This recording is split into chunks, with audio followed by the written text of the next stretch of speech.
Assalamu alaikum there. This is Sani Abnali from Beautiful Hobbyganj. Writing task 2 নিয়ে মোটামুটি আমাদের অনেকেরই সমস্যা হয়, আমরা স্কোর বুস্ট করতে পারি না। সো সেই জন্য কীভাবে রাইটিং টাস্ক 2-তে একটা ভালো ইন্ট্রোডাকশন লিখতে হয়, লাইক ব্যান্ড 6 to 7.5 নিয়ে যেতে হয়, আজকের এই ভিডিওতে আমি আপনাদের সামনে তুলে ধরবো এটা। সো সুতরাং সাথেই থাকবেন। ওকে, আজকে আমরা যে টপিক নিয়ে এসেছি ওইটা হচ্ছে এক ধরনের রাইটিং টাস্ক 2 এসে। ওইখানে আমরা আইডেন্টিফাই করব যে কিভাবে আমাদের ব্যান্ড স্কোরটা বুস্ট করতে পারি। আজকে শুধু ইন্ট্রোডাকশন দেখাবো আমরা, এবং ওই টপিকটাকে আমরা আইডেন্টিফাই করব। যেমন দেওয়া আছে, many people invest a lot of their time into their social media image such as uploading videos and pictures of themselves to the internet. So মানুষ যে অনেক সময় স্প্যান্ড করে তাদের সোশ্যাল মিডিয়ায় ভিডিও পিকচার আপলোড করতে ইন্টারনেটে। সো কোয়েশ্চেন হচ্ছে, what has led to this trend, how is this trend effective people's lives. ওইখানে কিন্তু মূলত বোঝাচ্ছে লাইক পজিটিভ এবং নেগেটিভ যে জিনিসটা, পাশাপাশি কজ আর কনসিকুয়েন্স কিন্তু ওইদিকে মেনশন করতেছে, যদিও এটা একটা 2 part কোয়েশ্চেন্স। আবার নিচে দেওয়া আছে, give explanation and example for your response. So ওইখানে আমি একটা স্যাম্পল দুইটা আনসার দিয়ে দিয়েছি। স্যাম্পল দুইটা আনসার আমরা দেখব এবং বুঝবো যে কেন আমরা আসলে রাইটিংয়ে কেন আমরা আটকে যাই, স্কোরটাকে বুস্ট করতে পারি না। যেমন স্যাম্পল 1-এ জাস্ট ওইখানে প্যারাফ্রেজ করেছে এবং একটা স্টেটমেন্ট দিয়ে দিয়েছে। ওইটা কীভাবে দিয়েছে আমি বুঝিয়ে দিচ্ছি। নাওয়াডেজ it is very common for people to spend a lot of time posting pictures and videos of themselves online. ওইখানে শুধু কোয়েশ্চনটা প্যারাফ্রেজ করেছে আমাদের এই ফার্স্ট যে স্যাম্পলটা ছিল ওই জায়গায়, শুধু তারা ওই জায়গায় প্যারাফ্রেজ করে দিয়েছে। ওকে, সো তারপরে কি লেগেছে, দিস এসে will discuss the reasons behind this trend and explain how it is influencing people daily life. So ওই এসে ডিসকাস করতে যাচ্ছে কারণ এই ট্রেন্ডের এক্সপ্লেন করতে যাচ্ছে। সো একটা রিডার যদি পড়ে ওইটা, সো সে কি ভালো করে বুঝতে পারবে যে অ্যাকচুয়ালি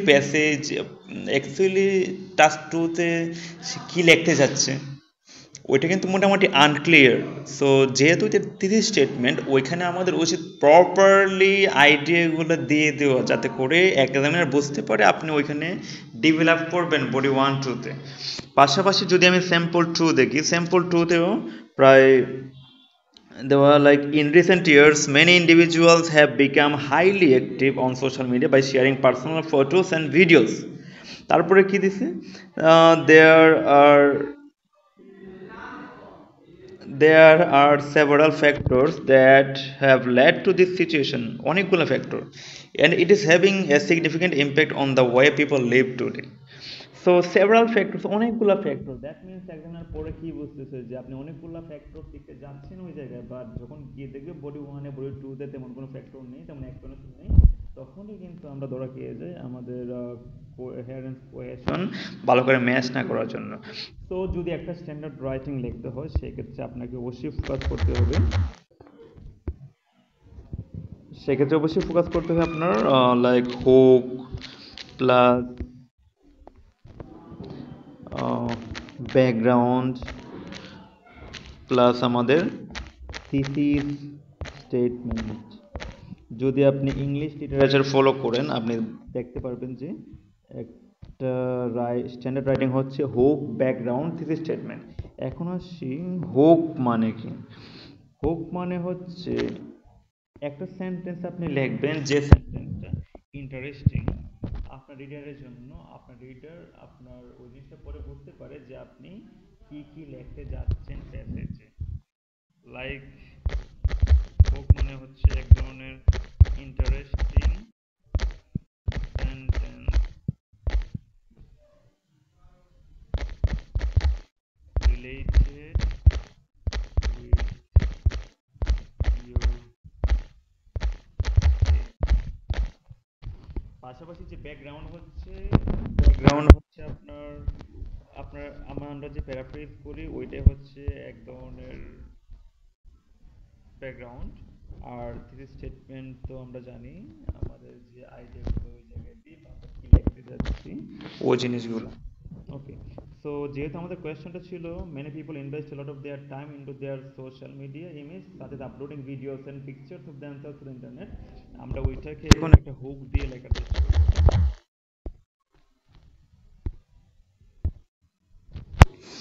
সো আমরা লিখতে পারি যে spending hours spending hours a day on social media accounts দিতে পারি আমরা accounts is now a global phenomenon। একটি দিন বা দিনে একটি ঘন্টা সোশ্যাল মিডিয়া অ্যাকাউন্টে আমাদের সময় ব্যয় করা হচ্ছে একটা গ্লোবাল ফিনোমেনন। দেখেন ওইখানে কিন্তু আমি প্যারাফ্রেজ করি না, জাস্ট হুক লিখেছি, একটা ইন্টারেস্টিং একটা জিনিস আমার টপিকে স্টে করে কিন্তু আমি লিখেছি এবং ওইটা পরে কিন্তু রিডার বুঝতে যাচ্ছে লাইক সোশ্যাল মিডিয়া নিয়ে কিছু একটা বলা যাবে আমাদের। তো এখন যদি আমি ব্যাকগ্রাউন্ড লিখি বা প্যারাফ্রেজ যদি করি লাইক ব্যাকগ্রাউন্ড, আপনাদের বোঝার স্বার্থে আমি ব্যাকগ্রাউন্ড ব্র্যাকেটে দিয়ে দিলাম। আমার ব্যাকগ্রাউন্ড আমি লেখা শুরু করবো লাইক বলেছিল কিন্তু আমাদের প্রশ্নটা কি ছিল যে মেনি পিপল, তো আমরা দিতে পারি কি মিলিয়ন অফ পিপল কি করে তারা ইনভেস্ট করে তাদের টাইম, ইনভেস্ট যদি আমরা স্পেসিফিক করি তাহলে 3 or more hours ডেইলি, তারা অনেক সময় স্পেন্ড করে কেন, লাইক লজিক্যালি যদি চিন্তা করি আমরা আপলোড করার জন্য তো অনেক কিছু স্পেন্ড করি, like upload pictures and videos of themselves and their experiences to share with friends, আমাদের সাথে আমরা শেয়ার করি, পাশাপাশি আমাদের ফ্যামিলি কিন্তু ওই জায়গা থেকে এবং যদি আরেকটু পিছিয়ে দিয়ে বলি the world। তো এক নাম্বার চলে যায় আমাদের থিসিস স্টেটমেন্টের জন্য, আমরা এক লাইন অ্যাড করতে পারি আমরা the motivation behind spending much time on social media। আগে লিখেছিলাম অ্যাকাউন্ট, এখন লিখবো প্রোফাইল।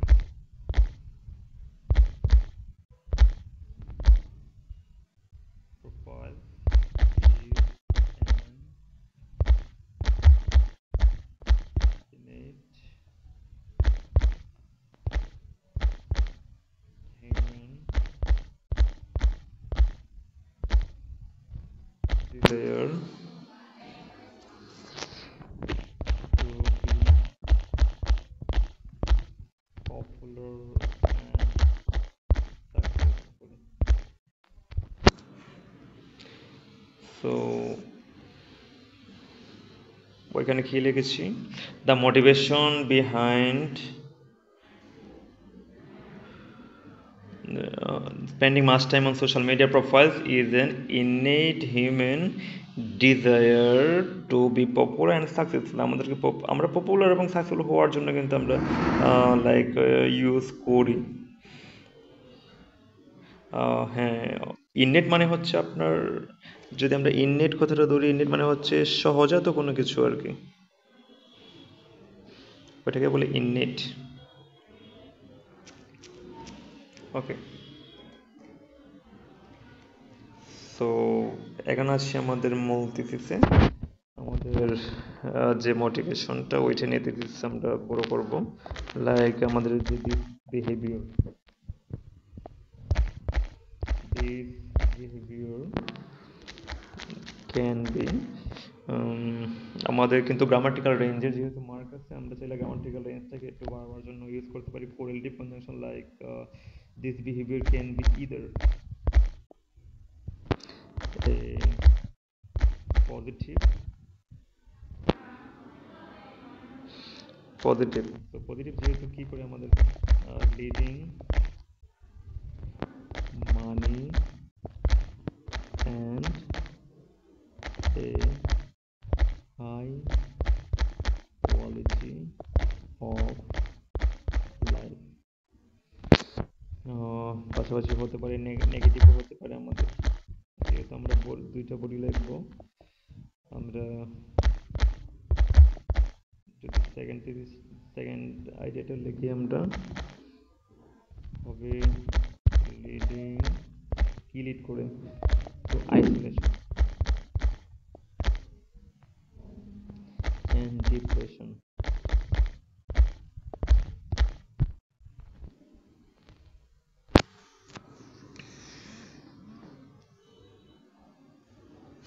ওকে, এই হচ্ছে আমাদের রাইটিং। ফার্স্ট লাইনে আমি কি লিখেছি, আমি যদি একটু পড়ে শোনাই, spending hours a day on social media accounts is now A global phenomenon.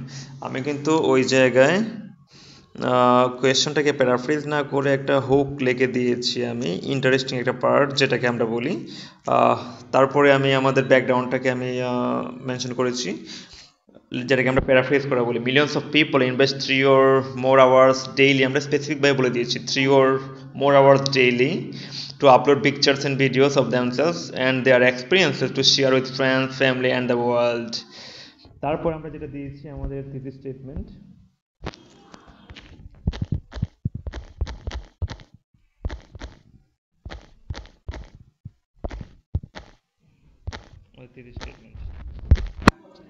The motivation behind spending much time on social media profiles is an innate human desire to be popular and successful.